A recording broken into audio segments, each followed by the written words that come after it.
Alors, je vous présente mes deux bateaux, le Krao et le Zeltina. Le Krao, c'est le pousseur. Et ils ont à peu près une capacité de charge de 350 tonnes chacun. On fait beaucoup la Hollande, la Belgique et la France, principalement.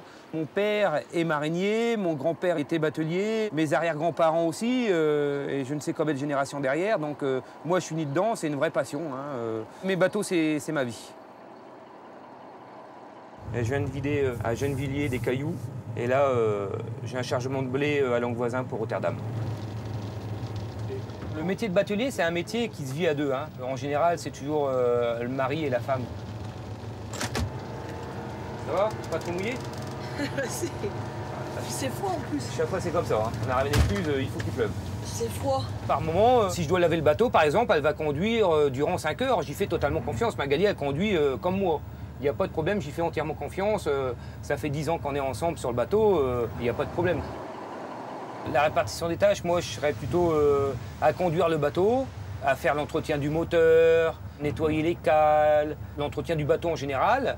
Et elle, Magali, elle serait plus sur l'intendance, tout ce qui est ménage, la vie à bord.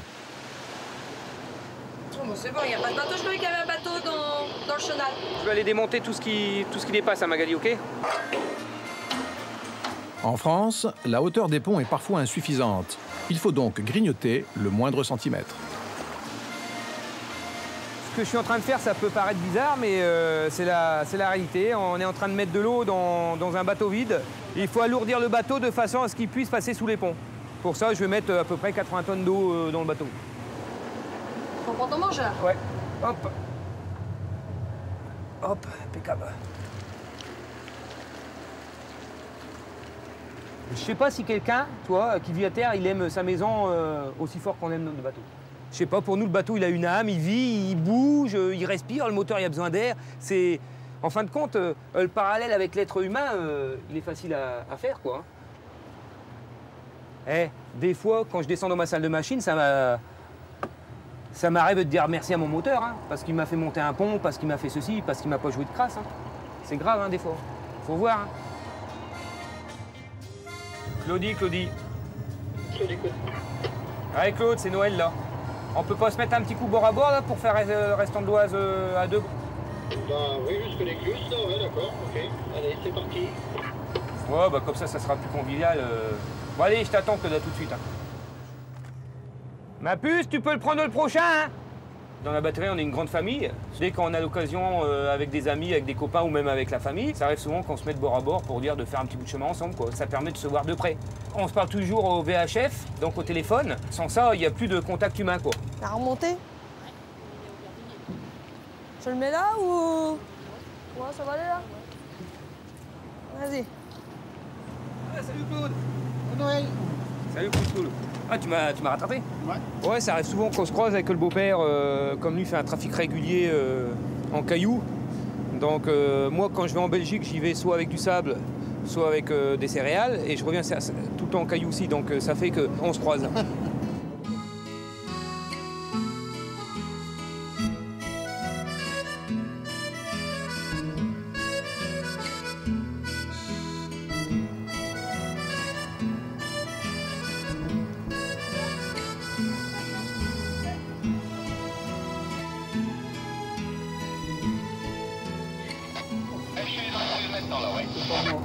J'ai travaillé avec mon père à partir de 14-15 ans. Ben voilà, on a fait notre quota depuis l'âge de 15 ans. 15 ans jusqu'à 60 ans. Bon, ben, je sais pas comment vous avez, mais ça fait déjà une jardin, 40-45 ans quand même. Métier de marine. Je me vois pas hors de mon bateau. Mais bon, un jour ou l'autre, il faut quand même partir, il faut se faire une raison. Puis bon, bah, j'essaierai de trouver des atouts. Je vais bien trouver des associations, quelque chose à louer pour pouvoir faire quelque chose, pas rester à tourner en rond dans ma maison, parce que là, ça ne va pas aller. Mais dans mon bateau, je tourne jamais en rond. Nous, on trouve qu'on a eu une belle vie, alors on espère qu'ils auront la même, quoi. Tu peux être à ton groupe, Noël. J'aime bien faire manger, ça me dérange pas de faire manger. Puis Noël il aime bien plus souvent mes plats. Donc, puis il aime bien manger aussi. Vous avez... c'est un peu votre spécialité. Oui. Bah, moi, j'ai fait quelques études d'hôtellerie, restauration, cuisine et service. Mais bon, j'aime mieux servir que d'être en cuisine. Donc je suis partie plutôt dans le service.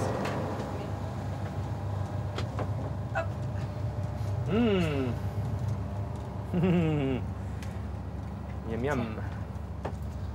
Hop. Tu veux la moutarde? Si tu veux.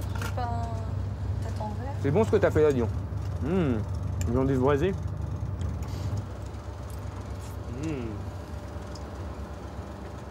Il y a un pilote automatique, donc en ligne droite, il va toujours tout droit. Bien que là, par exemple, aujourd'hui, il y a un peu de vent.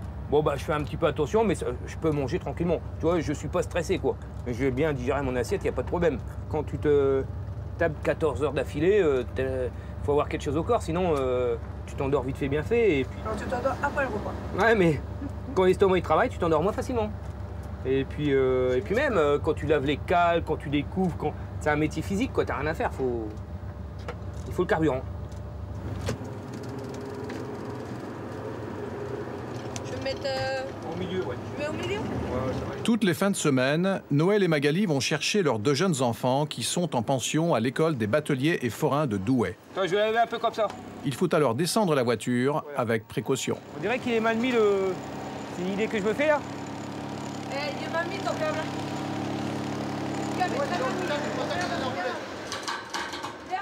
Oh là là! Oh, ça va péter! Oh putain, Noël! Ça va péter! Oh maintenant! Papa! Non. Arrête, Noël! Arrête! Surtout, fais pas aucun mouvement, on essaie de la remettre là. C'est bon, il n'y a plus de bague. Arrête, Noël! Arrête!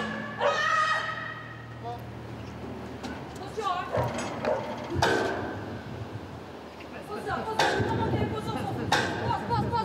Passe. La voiture à l'arrière, c'est le principal. Hein. Alors là, on est tranquille. C'est pas la peine de me regarder comme ça. Hein. Tu vas me dire qu'il n'est pas cassé loin. Hein. On a tenu parce que les coins, c'est là. C'est la première fois que ça nous arrive. Je sais pas ce qui s'est passé. C'est impossible que ça arrive. Je comprends pas. Finalement, la voiture a pu être débarquée, intacte.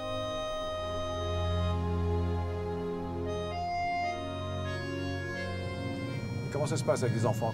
Non mais c'est le point sensible. À chaque fois, c'est un déchirement. On a l'amour qu'on porte à nos enfants et on a l'amour du métier, donc c'est un choix. Avant, nos parents, ils l'assumaient beaucoup mieux, ce choix. Alors que nous, on a du mal avec ça. C'est vrai qu'au départ, c'était très dur. La première rentrée était très difficile, mais maintenant, les enfants, ils ont une accoutumance, ils s'habituent mieux que nous. Parce que nous, on a encore beaucoup de mal. Devant nos enfants, on est obligé de faire l'effort. Pour nous, c'est très dur à chaque fois.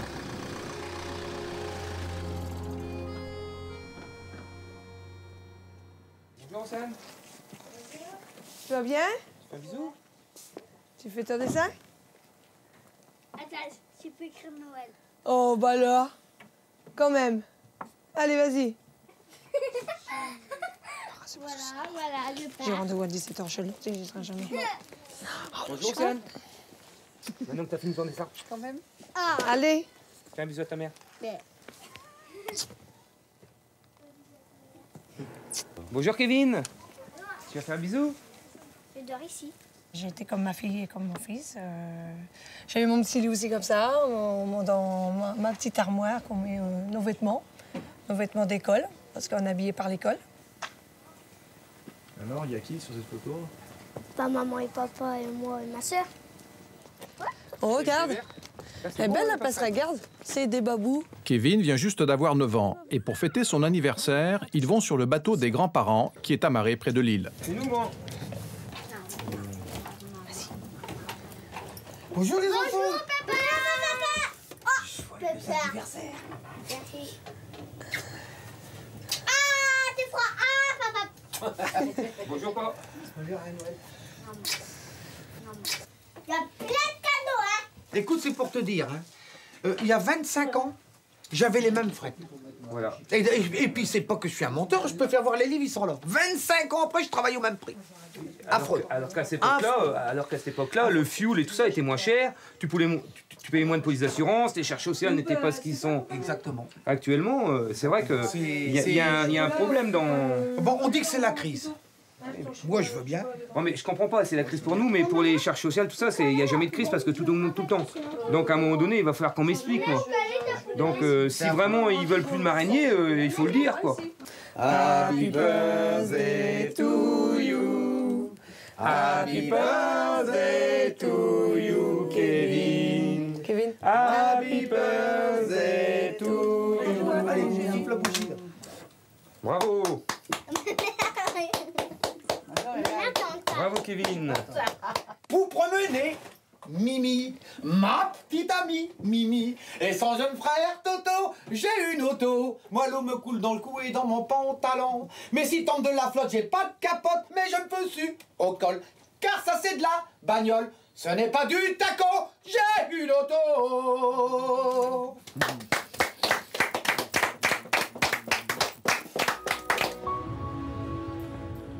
On n'est pas toujours marinier de père en fils. Certains sont venus au métier par hasard ou pour changer de vie, comme Stéphane et Florence. C'est pas très bon avec la peau, hein. Il y a 6 ans, ils ont tout quitté, appartement et travail. Elle était infirmière, lui était pompier. Et avec leurs économies, ils ont pu acheter un vieux bateau de 38 mètres qu'ils ont rénové eux-mêmes.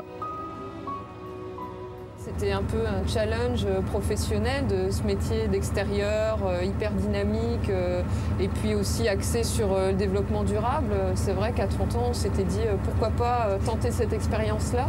La batellerie a beaucoup d'avenir et ça nous intéressait beaucoup. On voulait participer à ça. Puis c'était accessible à notre région, on est du Nord et il y a énormément de batelleries dans le Nord, donc c'est vrai que dans notre quotidien, on voyait énormément de bateliers circuler, passer. Et puis bon, au bout de 6 ans d'expérience, maintenant, on peut dire qu'on est devenus des vrais bateliers. En étant trop près d'une écluse, il peut y avoir des mouvements d'eau très forts en fait, qui viennent par le fond. Donc on n'est plus du tout manœuvrant en fait, on se retrouve dans des remous et il faut faire vraiment attention. Les cordes, c'est dangereux, surtout quand on est chargé, faire attention à ses mains. Il faut bien travailler ensemble, en fait, en équipe. Voilà. C'est des écluses qui sont quand même un petit peu violentes et le risque, c'est que la corde casse et qu'on puisse se blesser ou blesser quelqu'un. Mais il faut énormément de sang-froid et puis réagir très vite et garder son calme. La femme, elle a autant sa place que l'homme, autant dans la conduite que dans prendre les décisions. Bonjour. Bonjour. Ça va? Ça va et vous allez bien? Ça va par ce temps. Pas terrible, hein? Pas terrible, non. Merci. C'est la dernière écluse avant donc, la frontière belge, hein, qui est pas loin d'ici, à quelques kilomètres. Donc on déclare effectivement la marchandise qu'on transporte. Ici, en l'occurrence, c'est du blé, hein, 300 tonnes, on vient du canal de Saint-Quentin, et on va à Bruxelles.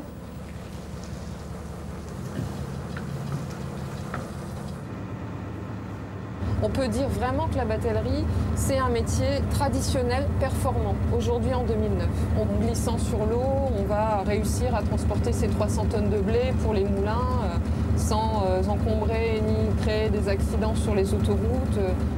On a quand même un réseau en France qui est extraordinaire. C'est le plus développé d'Europe, enfin c'est le plus important. Et si ces canaux étaient entretenus, on pourrait aller vraiment au fin fond de la France, livrer des marchandises. Le réseau a été maintenu, mais pas entretenu. Et il faut entretenir, sinon ça s'envase et on perd le tirant d'eau. Hein. Il y a 10 ans, 10-15 ans, on naviguait encore par cette partie. Et c'est assez énervant de savoir qu'il y a un chemin beaucoup plus court. Sur ce voyage-là, on perd une journée de navigation.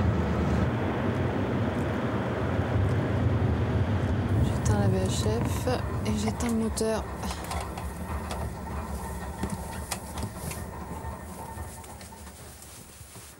Voilà, l'entreprise est fermée. Voilà, c'est fini. Pour aujourd'hui. Pour aujourd'hui. Voilà. C'est parti. Allez. On va faire du vélo à côté du bateau là-bas. Allez, viens. Tiens. Allez, Raph. C'est parti. En fin de journée, comme ça, on essaye de s'arrêter dans un endroit où on peut sortir un peu, faire une promenade dans un parc ou comme ça sur le halage. Même si les gens pensent que la batellerie, c'est de la promenade, on est quand même enfermé dans notre petit logement toute la journée. Et puis notre enfant et même nous-mêmes, on a besoin de prendre l'air, voir autre chose, sortir. Un enfant qui reste enfermé dans un bateau, je pense qu'il n'évolue pas beaucoup. Il faut qu'il voit le monde, hein, qu'il découvre les villes, les autres enfants de son âge. Et si on ne sort pas un enfant du bateau, oui, ça crée de l'isolement. Ouais. D'ailleurs, même s'il pleut, il veut y aller. Ça ne nous arrange pas toujours. Mais...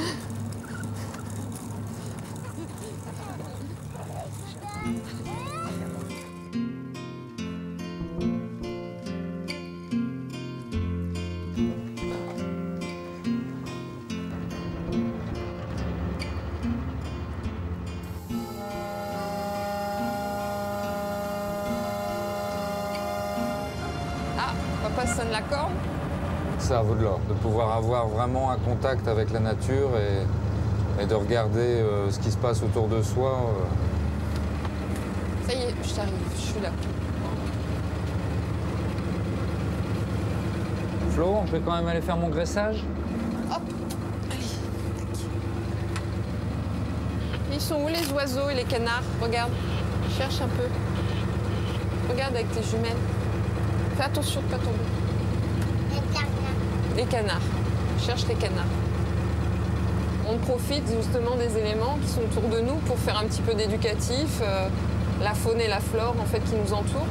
Même si on est dans le nord de la France, il y a énormément d'oiseaux et d'arbres différents. Et on apprend des petites choses comme ça tous les jours.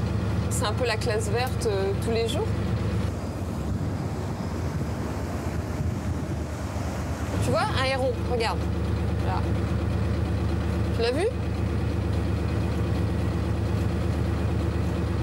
Non, non. C'est défendu. Hop, on peut pas. Alors là, c'est... Au moment où il profite, que maman elle est occupée à conduire, on peut pas. Tu vas voir papa quand il va revenir. Voilà. Actuellement, on est sur un canal quasiment désert.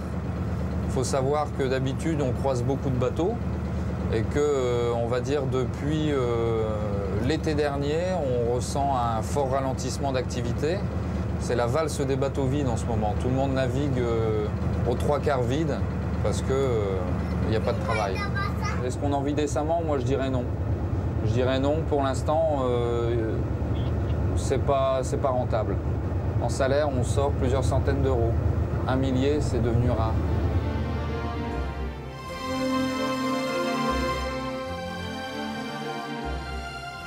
On approche l'ascenseur de Strépitieux.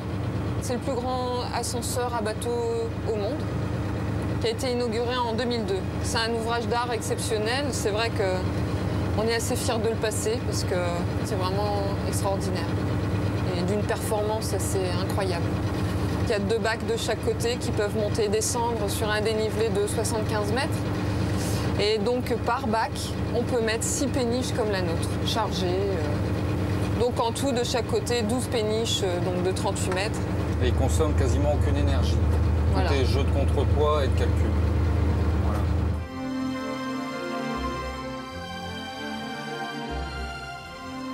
On est venu avec Stéphane avant d'avoir le bateau et on est venu ici en visite, en touriste. Et quand on a vu ça, on était émerveillés. On s'est dit, c'est ça qu'on doit faire. C'est notre rêve d'avoir un bateau et de prendre cet ouvrage. Ça serait vraiment extraordinaire. Donc c'est un peu une consécration à chaque fois qu'on le passe.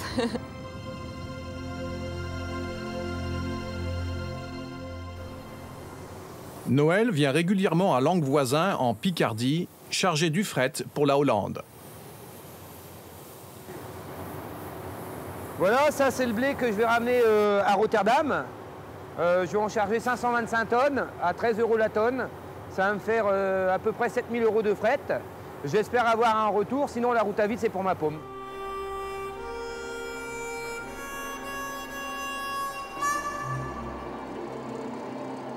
en France. On a des canaux pas adaptés pour le débit, quoi. Un bateau comme le mien, on peut en mettre qu'un seul dans l'écluse. Et puis donc ça représente 2,38 mètres, quoi. Donc il n'y a pas assez de débit aux écluses, quoi. 80 mètres de convoi, il faut les rentrer dans l'écluse. Hein.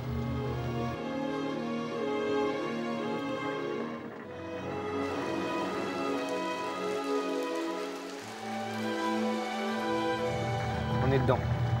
Et voilà. Délicat. Très délicat.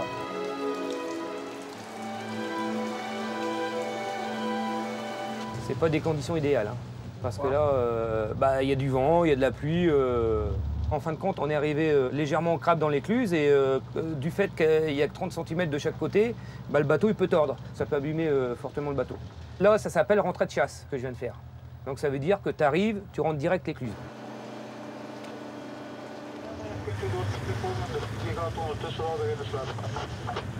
Die ladekoppelverband komen Evergem richting Terneuzen. Un pousseur chargé venant de Evergem, direction Terneuse. Terneuse, c'est le point de départ de la Zélande pour pouvoir aller à Rotterdam. Donc je vais me mettre ici pour récupérer ma femme et mes enfants. Qu'est-ce qu'il ne faut pas faire? Pour Noël et Magali, la famille, c'est sacré. Et même s'ils sont très loin de leurs enfants, ils vont toujours les chercher les week-ends. Alors ça va, t'as fait bonne route, ma chérie? Ça a bien roulé? Ça va, les enfants? Vous avez passé une bonne semaine? Ah oui. T'as eu combien de rouge? 0. T'as eu 0 rouge? C'est bien, ma chérie, je suis fier de toi. Et toi, mon gamin? Que des verts. Parfait. Ah bah, elle est encore au taquet, elle. Ils ont pas dormi. Ils ont pas dormi?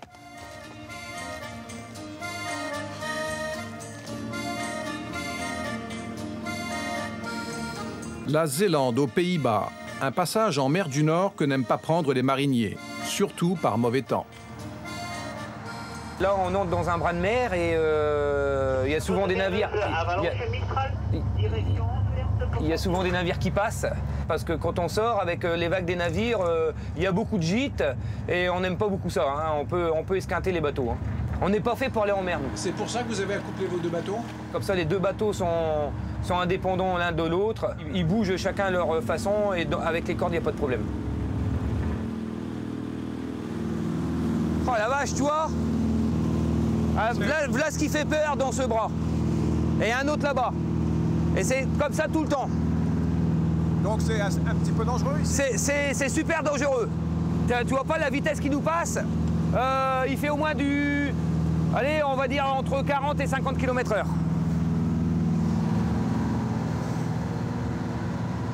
Tu sais très bien qu'en Zélande, c'est tout dangereux.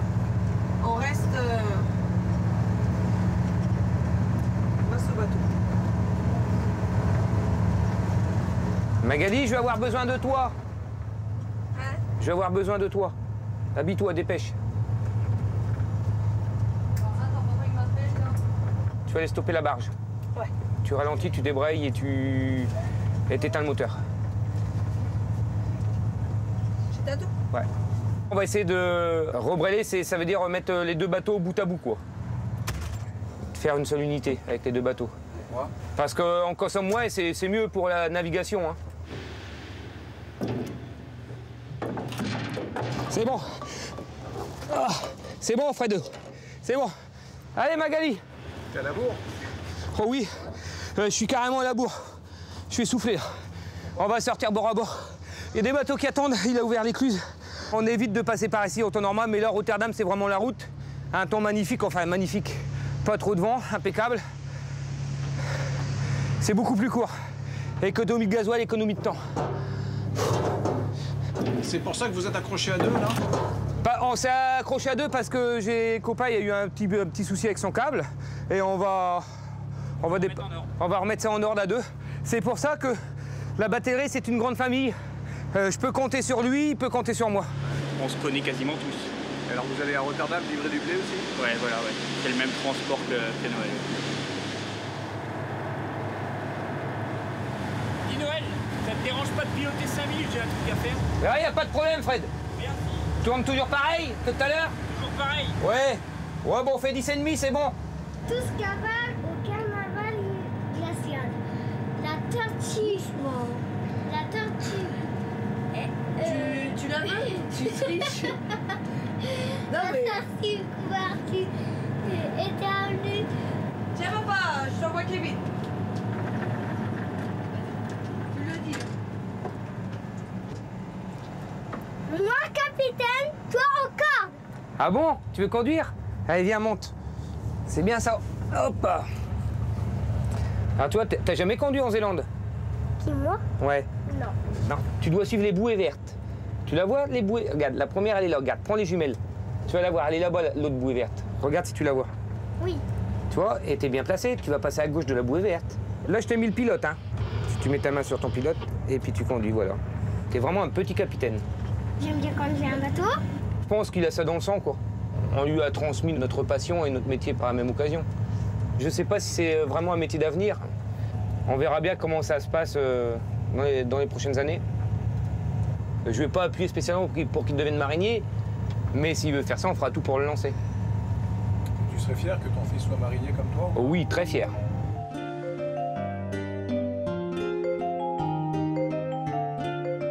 Port de Rotterdam pour le Krao. Krao, wat is de position? Maasbruggen. Ici, tu as la tour là-bas. Tu vois? Un jour, on ira. Tu vois, tu as la tour là-bas et puis on peut voir tout Rotterdam.